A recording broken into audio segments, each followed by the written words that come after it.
Alors aujourd'hui, chapitre sur le rendement des SCPI. Alors le rendement des SCPI, pour expliquer un petit peu ça, je vais prendre l'exemple d'un bulletin trimestriel d'une des SCPI que j'affectionne le plus du moment, à savoir Wimo One. Donc qu'est-ce qu'exactement le rendement, puisqu'on est sur des SCPI de rendement. Il ne faut pas confondre le rendement global de la SCPI et le rendement de la distribution. Plus communément appelé le taux de distribution ou TDVM, comme on le voit régulièrement, taux de distribution sur valeur de marché.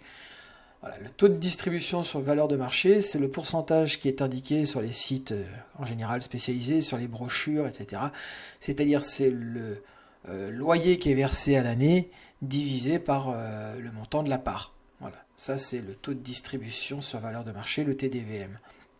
Le rendement global de la SCPI, ça va tout simplement être ce TDVM sur l'année, en tout cas le rendement du loyer sur l'année, plus évidemment la valorisation potentielle de la part. Voilà. Si elle prend 2% et qu'il y a eu 8% de revenus, on peut en conclure qu'il y a eu à peu près 10% de rendement global.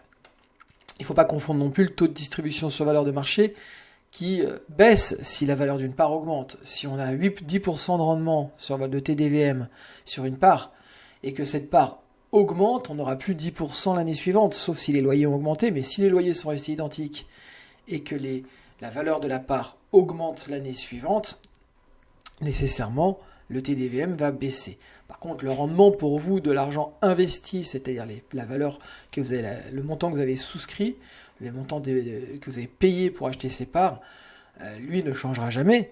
Et donc, le rendement sur votre investissement ne sera pas exactement identique au TDVM. Il ne faut pas paniquer quand vous voyez un TDVM qui diminue. C'est aussi parce que la valeur de la part augmente. Votre rendement à vous ne changera pas, évidemment. Les parts, vous les avez déjà payées. Voilà. Donc, le TDVM est important au moment de la souscription, mais il faut faire attention parce que il n'est pas toujours actualisé et toujours donné à l'instant T en fonction de la valorisation. Il faut bien vérifier que la valorisation a bien été actée pour qu'on soit sûr que ce ne soit pas un rendement. Maintenant, même si maintenant les sites mettent à jour régulièrement, c'est-à-dire qu'en général on voit le TDVM, c'est-à-dire la valorisation au prix de part que vous avez acheté, à ne pas confondre avec le rendement de l'année précédente. Voilà. Ça sera tout pour le rendement, pas besoin d'en dire beaucoup plus. Si vous avez des questions, comme toujours, vous pouvez revenir vers moi et j'y répondrai ou je ferai un module qui sera consacré.